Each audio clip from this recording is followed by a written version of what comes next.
Share.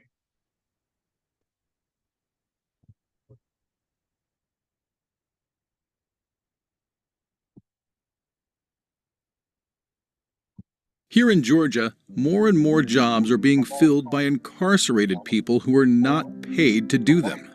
This takes jobs away from the rest of the state and turns a jail sentence into enslavement.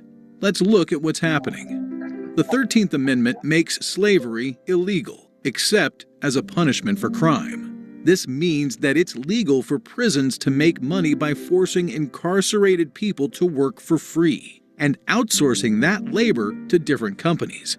But forced labor goes beyond fair punishment for breaking the law. Being forced through violence and retaliation to work for no pay, sometimes in dangerous situations, is a violation of basic human rights.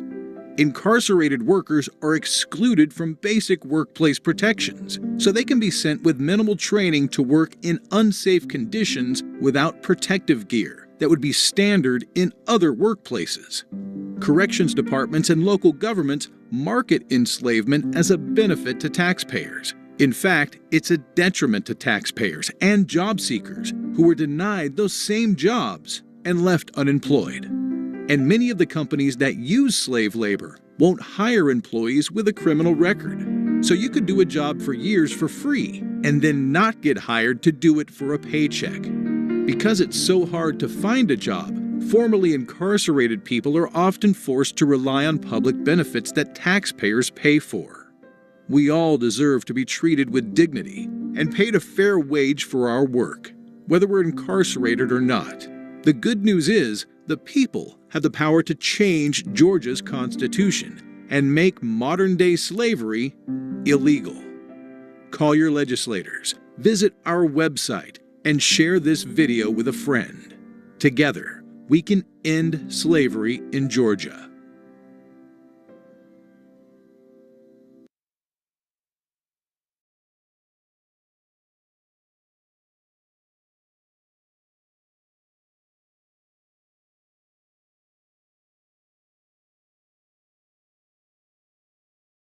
Right, Taramika.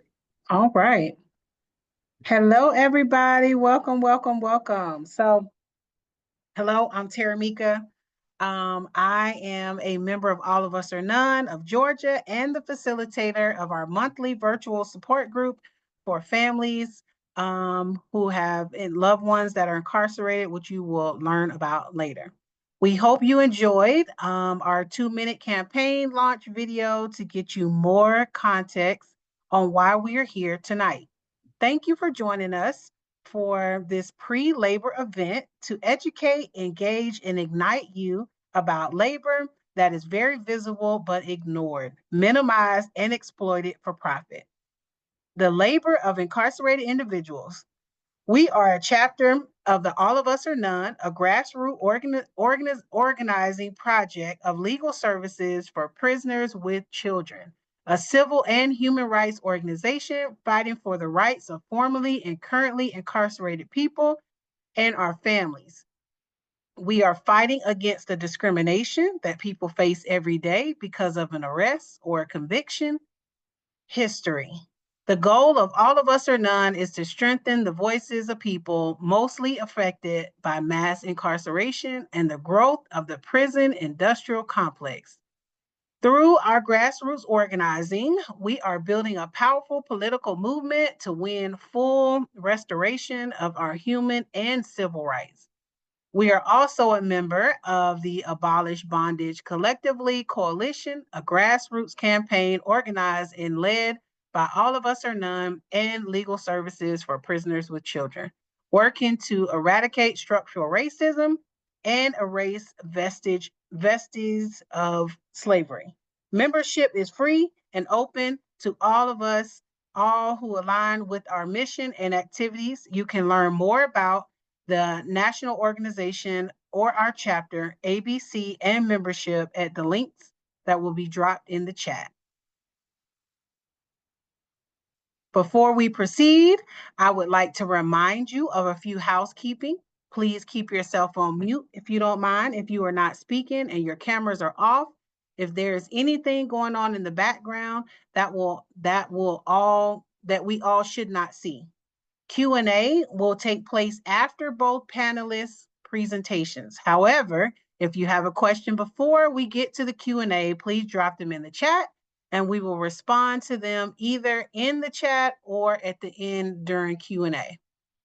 This event will be recorded later, uploaded to our website and our YouTube page.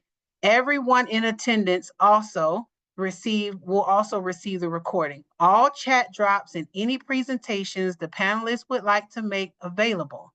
Lastly, before I turn it over to tonight's moderator, Dominique Grant, who will tell you more about what to expect tonight, introducing tonight's panel, I'd like to ask you to be mindful and respect the use of humanizing language when referring to individuals impacted by the criminal legal system. Therefore, please refrain from using dehumanizing language and terms in the chat or the call, such as inmate, prisoner, offender, convict, etc., as these terms strip us of our humanity and dignity as people first.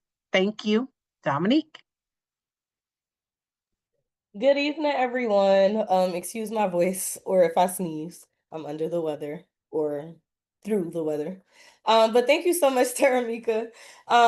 First off, I'm Dominique Grant. I'm a member of the Georgia chapter, and I want to thank you again for joining us for From Plantations to Prison, the labor we don't celebrate on Labor Day. All right? Okay. Tonight we will screen Working in Captivity, A Woman's Quest to End Slavery in Georgia, which is a short documentary produced by our chapter lead and activist, Walisha Wilson Menifee, that offers candid interviews and conversations with activists, citizens, and community leaders.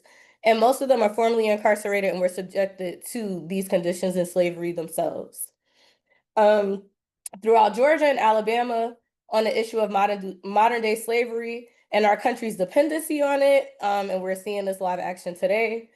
The massive profit that the state and businesses make from slavery, and again, relevant to today's conversation, especially with cashless bail becoming a possible option.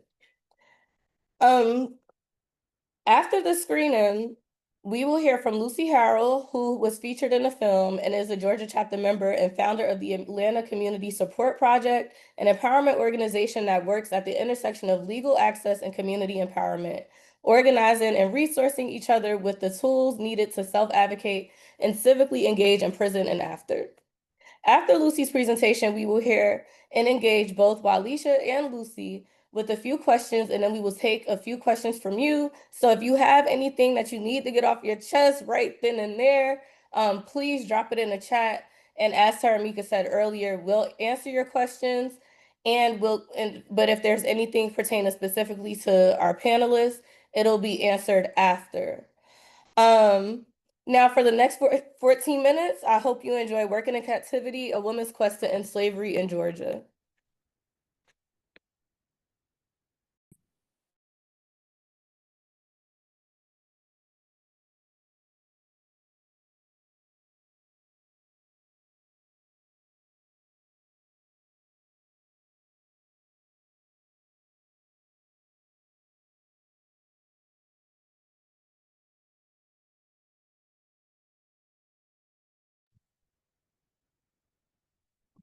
Can anybody hear that? Uncertain terms. Did y'all hear that? Yeah, it was a little low. We can hear Okay. it.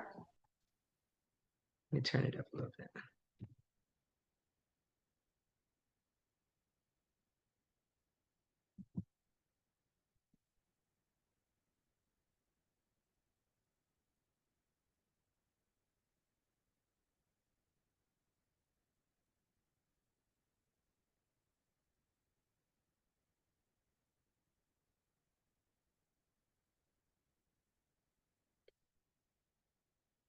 The 13th Amendment bans slavery with the exception of folks who are incarcerated. Okay. The 13th Amendment is what empowers the longevity in the process of slavery. Slavery is abolished except if you've been found guilty of committing the crime. So if you've been found guilty of committing the felony, you no longer are an American citizen. You are now a slave. And when you call the Department of Corrections, they will tell you in no uncertain terms, check your 13th Amendment. It's legal. You get convicted of a crime, then we can work you. Prison is a business. It's a business. Yes. Whether it pays people or not, it is a booming business in this country. Incarcerated people provide over $11 billion in services each year. And that is from working in plants, that's making furniture, lingerie, working in call centers. And they're working as garbage collectors. They work as clerks in the courthouse. The city using laborers to clean the buildings. I see them at the fire department. Fighting forest fires. They're doing landscaping on the highways, a lot of the water treatment plants. They clean up parks and recs. In the conditions with no heat, in the conditions in the summertime with no air. The conditions were deplorable. And the more you look, the more you see. They don't know our Braille translation services happen, our license plates, masterses for our public parks and for our higher education. All the paper products, an enormous amount of things. People really are unaware. I see them walking around in the government center. Nobody supervising them. They got the striped suits on. They paint. They doing plumbing. They just, that's their job. Okay. But then when they get out, they can't come and wait for the city to get the same job. People are not going to the factories because they got a new factory called a prison. Prison slave labor runs Columbus. They had to lay off a whole bunch of workers in order to replace them with prison slave labor. You know how much money that's saving the system by having people incarcerated do that? Certainly, folks are being employed unpaid to do jobs that other folks could be paid to do, right? Yes. And there are a lot of those jobs. There'll be more jobs available on the outside for people that's not incarcerated, because if you got 100 people working from inside a prison, outside, that's 100 jobs that people that's free can have. Cannot get that job. Yeah. When you go and apply for that job, they say we're not hiring. Why would they pay you $30 an hour when they can get somebody to do it for free? People don't understand. People say, oh, I support incarcerated people's labor, but what they're not understanding is that contributes to unemployment on the outside. Right. Myself, I've been in prison before. I was in federal prison in Estelle, South Carolina, and I only made like $12 a month, but we built forklifts for the military. And most of these jobs, if not all of them, when they get out, they cannot get jobs with those same positions. So now you go and try to get employment from the same people who's employed you for free, and you can't work for them. And they say, "Why I can't work for you?" Because the state law says you can't work for me if you got a felony. So why doesn't that law apply when I'm incarcerated? Grammarly now uses AI to help you write, not just revise. Type a prompt and generate a persuasive, mistake-free. It's legal. This is Mayor Teresa Tomlinson. She said it's legal. And I said, just because it's legal, it doesn't make it right. If people are working, they deserve to be compensated. And where you are living, whether by choice or by law, doesn't affect the fact that you are doing labor that deserves compensation. Yes. Are you aware that there are some folks who have actually refused to work and get punished? They get their phone calls and visitation taken from them, or get thrown in solitary when they refuse to work. That's what I was about to say. In the feds, if you don't work, you go to the hole. It's called a shoe. So therefore, it's not optional. It's not volunteering. No, it's mandatory.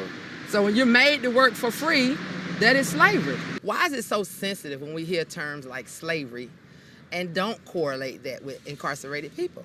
The first part comes with us not actually engaging in addressing what this country has done historically and currently. And so people are defensive. The second part is I think people really don't know. People really have no idea how much labor is done in the state of Georgia through our correction systems. They knew that you couldn't continue to call people slaves. They said, but people will accept if you call them a criminal. Basically, it's convict leasing, which is an old thing where they basically say, hey, we talked to a construction worker. The construction worker going to give us $10,000 a month if we send them 5 convicts. They're going to pay us $10,000. We're going to make the 5 convicts go over there to work. The convicts ain't going to get paid, but we just got paid $10,000. You utilize them for years while you're in the institution. Again, you're good enough to utilize them while you're in the institution. Those skills are great to assist while you're there. Do those things, make money, push out the numbers you need so that the state looks great. Go out and give them the diplomas, assist them all. But then when you get home, you can't get employed. Many of these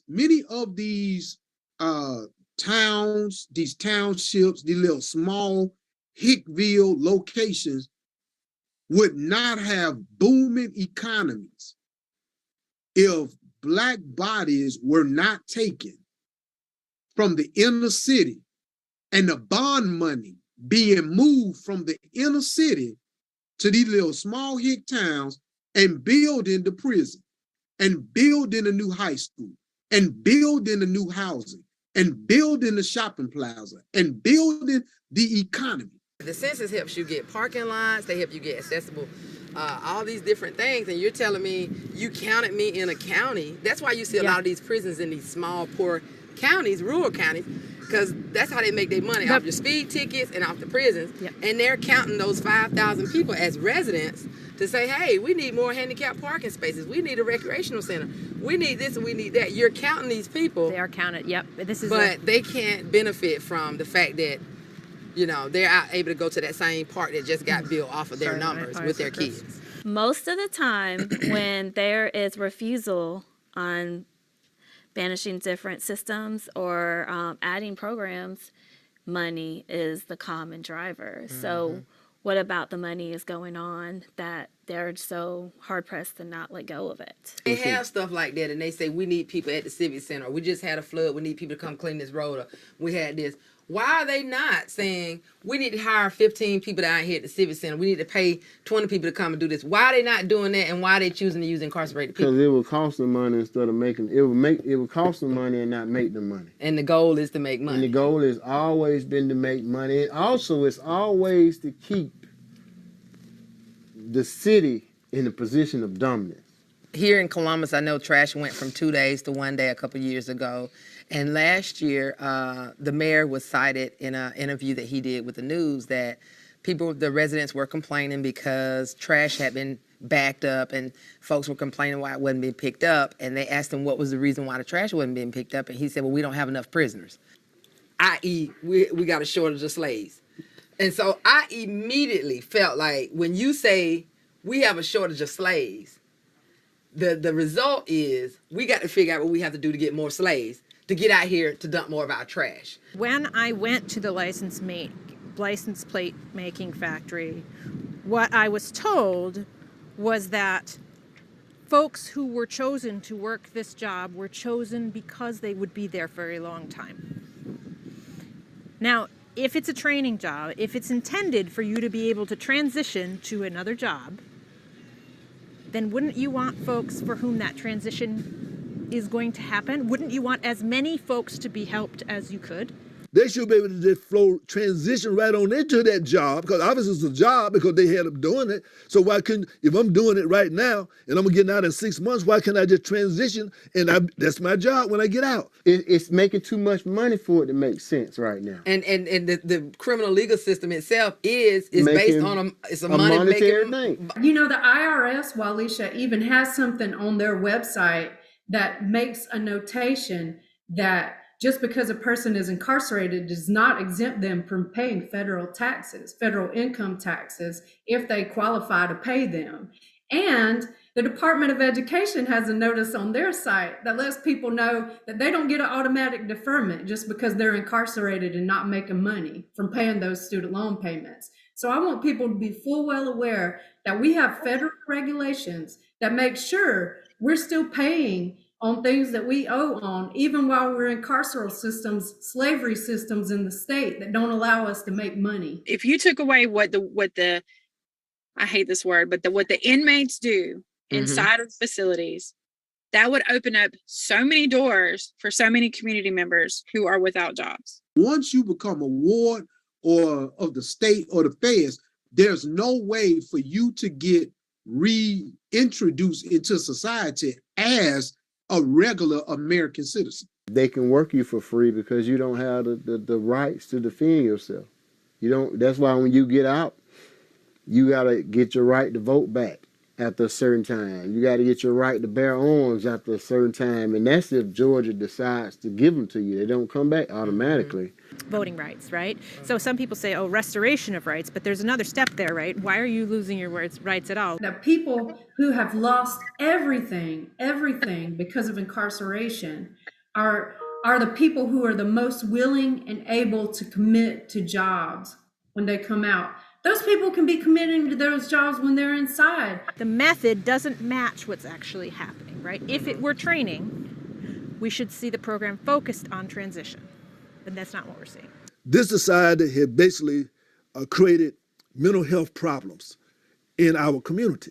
The degree to which we criminalize and incarcerate folks, it really fuels the cycle of poverty in our state. You know, it really, really does. We are taking resources from people and putting them into a system that only makes things worse for those people and then everybody that those people, you know, is associated with. We got to go deep into the DNA of this whole system because we cannot fix this system. We're to create our own system, and system still sharpens steel, systems sharpens systems. So as we build our own system, that's going to be the primary thing. When they come out, they got to be a part of this system that we're creating. In order to end mass incarceration, we have to have an employment component. People being able to contribute to their communities and reap the rewards of that is how you build sustainable communities, period. How can you prevent crime if you do not give people the tools and resources to be able to better themselves and come back to a contributing member of society? And part of that resources is a job. We have to create a post-incarceration reentry system that actually guides them into a trade or a profession.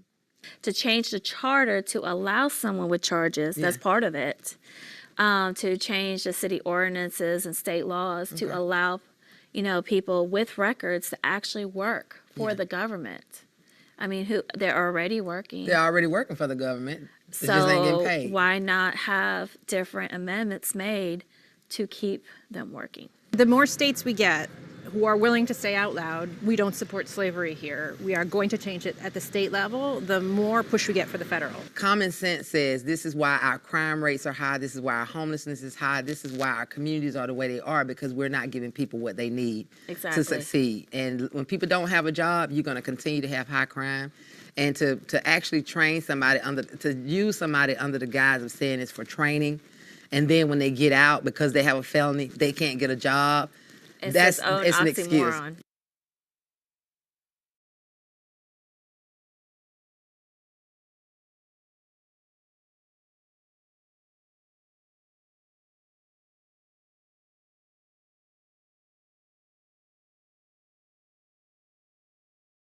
Your path to.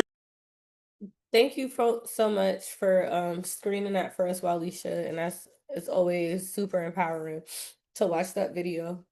And again, as a reminder of where we need to go and what needs to happen. We've been preaching this for a minute. But I just want to remind everyone on the call, please hold any questions that you have for the presenters until the end of the Q&A. But I would like to give this opportunity to give Lucy the floor for her presentation. I think she has some really dope numbers and things to show us. At this time, we're going to pause. We're going to pause the recording so that Lucy can present. But I'll be glad to do this again when we have more time. Thanks, y'all. That was actually really heavy, but great information and offers a lot of insight. Again, as to what the state can do and how they make poor fiscal decisions, the reality is, um, locked up or not, what Lacey just explained, we're all taxpayers, so we're always affected by how the system decides to treat people in regards to employment.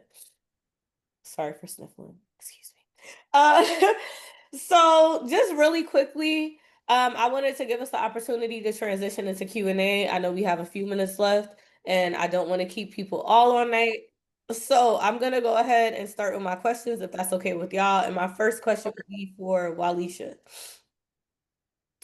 Um, so my question for you, Walisha, in about 3 minutes or less.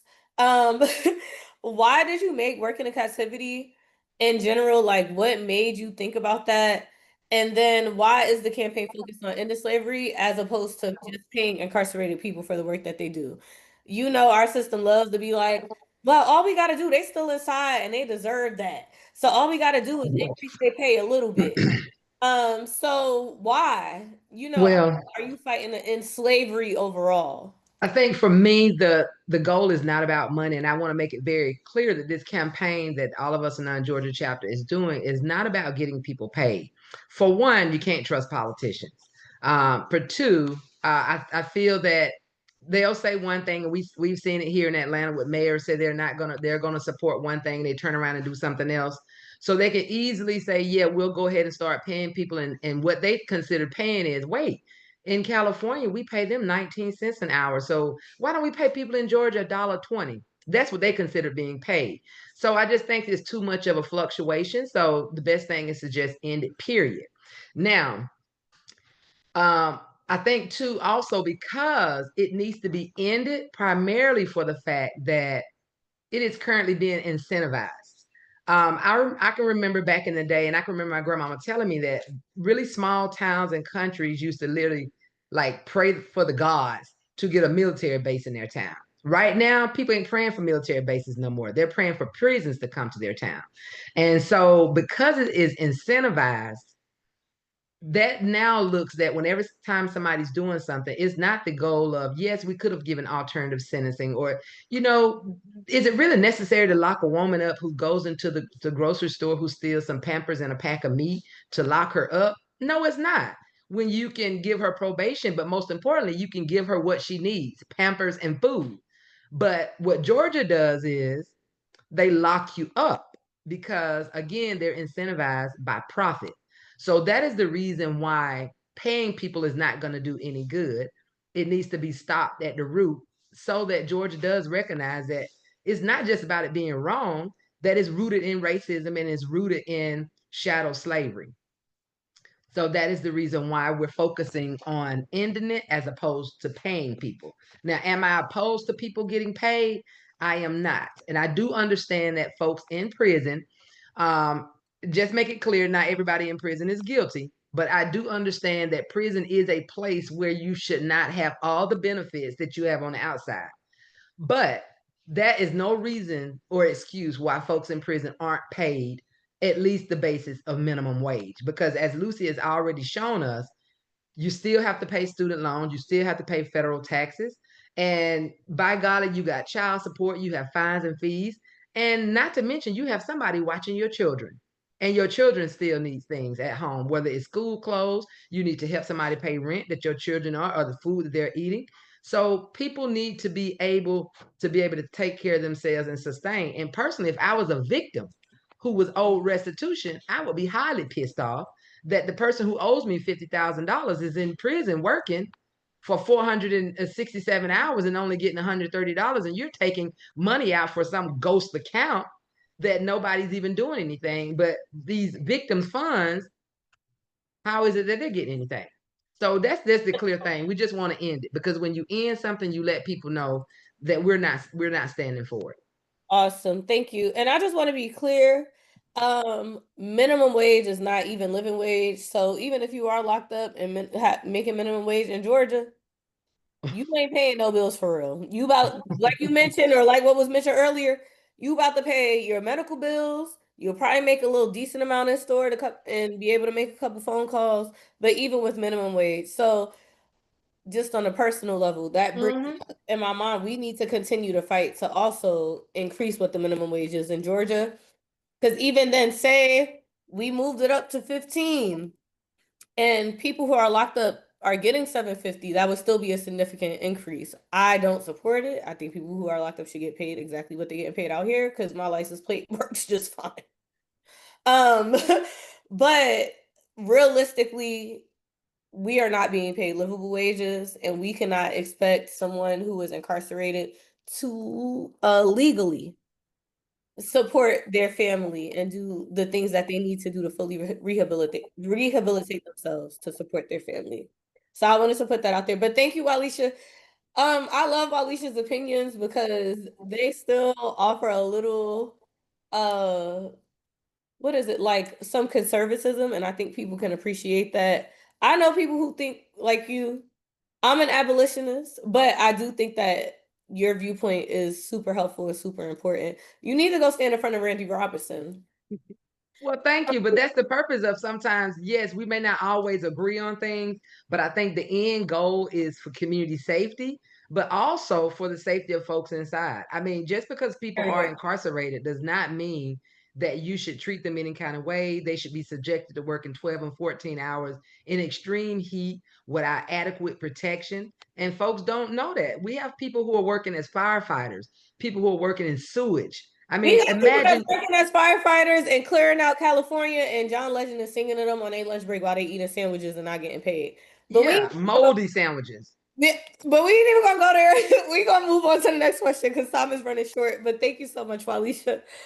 So my question for Lucy, and you did kind of answer some of this, but in the film you mentioned that in prison you're still expected, and you mentioned this in your presentation, so you said it in the film, but you also like really got into the weeds for us today.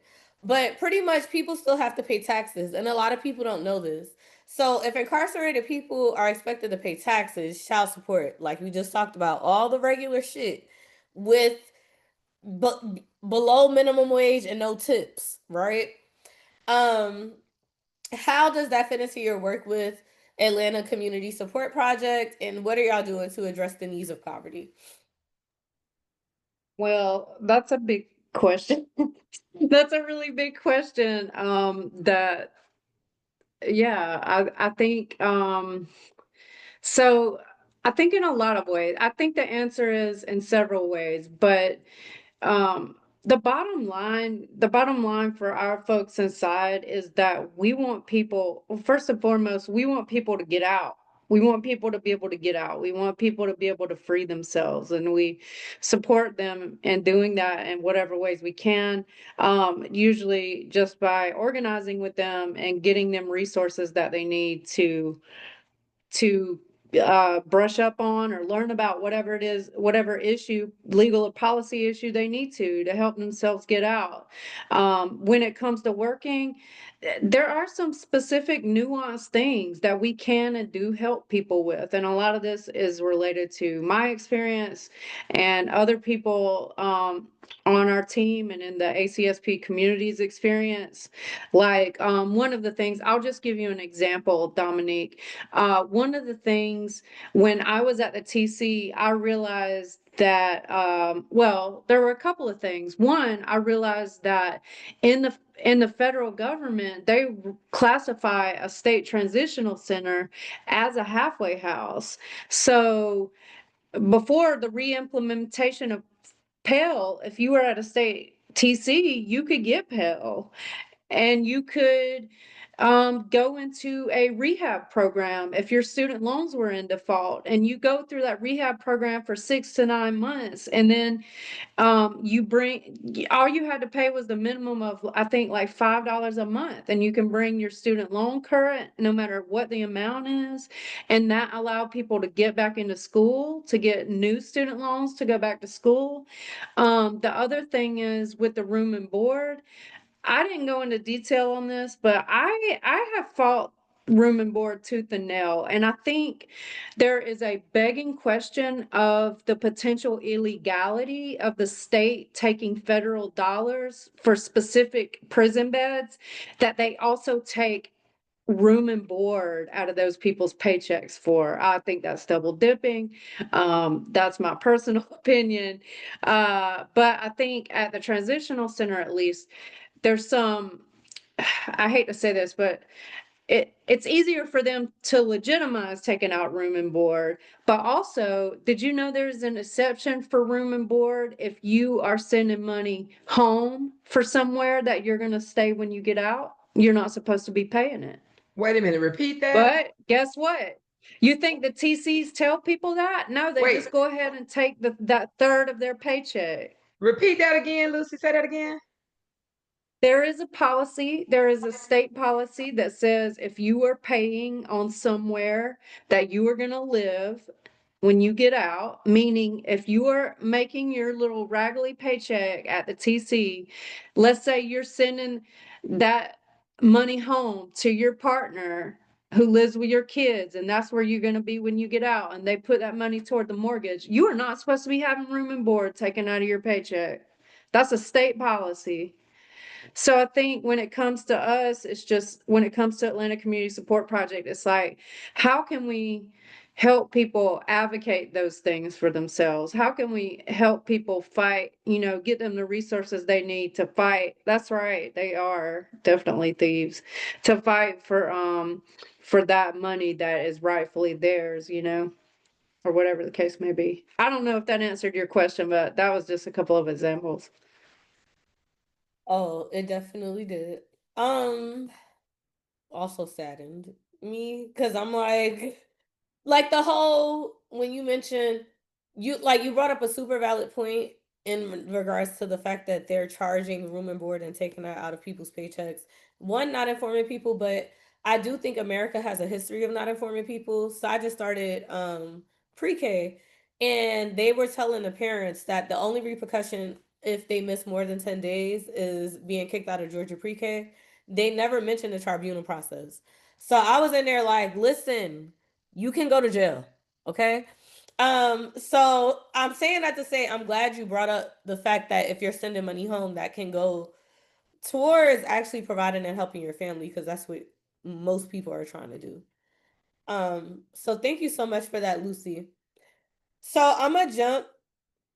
So it's 7:02. So I'm just gonna jump to a question that's for the both of y'all, and Alicia, you can answer first. But ultimately, all right. This is for both of you. I'm about to morph one question. But what are your responses to people who be like, you do the crime, you do the time, and that's what you got to do? Like, kind of like, it's not a Ritz-Carlton stay. This is what's supposed to happen. And outside of that too, how do you explain to people how in the prison labor can affect positively communities and the state as a whole? So basically, what's your counter argument? We want to know what's tea. So when people be like, oh, it's not a Hyatt Regency stay, they're not at the Ritz-Carlton, duh, we know that. We know that. Exactly. So what are y'all saying in regards to that? And then secondly, what are y'all saying when people say like, oh, the community is benefiting because they're outside cutting grass, learning these great skills, but they can't cut grass when they get out? Well, I like to counter offer stuff when folks say that. First of all, when you do the crime, you do the time. I always say, I'm sure you've done a crime, but you just didn't get caught to do the time. Secondly, because somebody's in prison or in jail does not mean you have the right to abuse them, kill them, and do whatever else you can do. And when folks say it's a benefit to the community, oh, they're working, they're doing something, it's only a benefit to the community if truly it is a training program. And in the film, that was Rebecca Mitchell, who used to be a state representative here in Georgia, who says it. If it's meant to be a training program, it should be for folks who are getting out to be trained so they can get a job. But guess what? Folks are working on jobs sometimes 5 years, 10 years, get out and go to the same place to apply, and they're told that they cannot get the job because they have a felony. But them having a felony didn't stop them when you were getting their free labor for them for 15 years while they were in prison. So you do the time, you do the crime, it's not matching up, because when I myself was sentenced to prison, they ain't tell me nothing that I was going to have my 600-pound tail with a bad back with a walker somewhere busting up rocks in the heat, eating a moldy sandwich and a warm bottle of water. That's not what I was sentenced to. I was not sentenced to be in solitary confinement. It is natural for folks that want to have human contact. That is not what that's about. And the actual benefits to community, yes, they're cleaning up, but that's basically doing idle work. You're just keeping busy. Sometimes my wife tells me all the time, if I'm sweeping and I sweep it under the rug, the floor is still dirty. I just hid it. So it's the same thing. And it's not actually a benefit to the community because the jobs that folks are working for free, you, your son, your daughter, y'all could be working those jobs and getting paid. So when you are actually using incarcerated people for their free labor, you're actually taking away, for one, you're contributing to unemployment in the community. And two, you're not contributing to the actual economic benefit of the state. Because when people make money, they spend money, they pay taxes. And when people work and have what they have to take care of themselves, they tend to not take from other people. So it all just makes sense. So when people say it saves the state money, like Columbus, $20 million, you're not saving $20 million a year. When in fact, Columbus has one of the worst crime rates in the state of Georgia. It has some of the highest homelessness rates in the state of Georgia. So how are you actually saving money when folks are committing crime left and right because they don't have what they need to be sustainable? They're not getting the health care they need. They're not getting the mental health care they need. They're not having housing and they're not having jobs. So in essence, because all the grocery stores are going up because people are stealing, in essence, the community is paying for it and taxpayers are paying for it. And whether folks know it or not, people spend over throughout the United States, taxpayers are spending $80 billion to incarcerate people.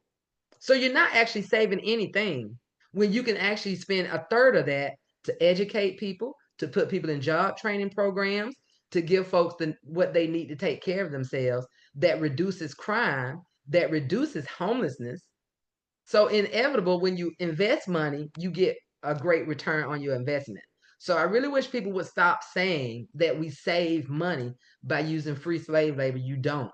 Because if you treat people like animals and you treat people inhumanely, when folks tend to get out, that tends to stay with their character, how they treat folks in the community. And you want 94% of the folks who are in prison will be returning home. So the question is not about if folks are coming home, it's about how we want them to return when they come. And I would personally prefer my neighbor to be somebody who's hardworking, who's ethical, who's going to pay their taxes and do what they need to do to be positive in production. And you can't do that without a job and what you need. So yeah, bump this, you do the crime, you do the time. Because a lot of folks are in prison and even did a crime. Like Lucy said, 70% of folks sitting in jail are there and haven't even been convicted. And if you ask me, the last time I checked, when somebody's snatching you off a job and taking you somewhere and not telling you why you're there, I don't know about nobody else, but that's kidnapping and human trafficking. Plain and simple. And involuntary servitude is just a nice word to put lipstick on a pig. It's still pork. So involuntary servitude and slavery is the same thing. Thank you, Alicia. I appreciate that. Lucy, did you have anything to add? Well, Alicia covered a lot for us in regards to that question. I get hot when I talk about this, man. No, I know. You not wrong. Did you have I any? think, yeah, I mean, I think I was just my thought always just used to be like when somebody would say that, I would just think, oh Lord, like they just haven't been educated about this stuff at all. You know, like they don't know reality. But I think that's wrong. I think that people who say that know reality, and that's code for the fact that they support slavery.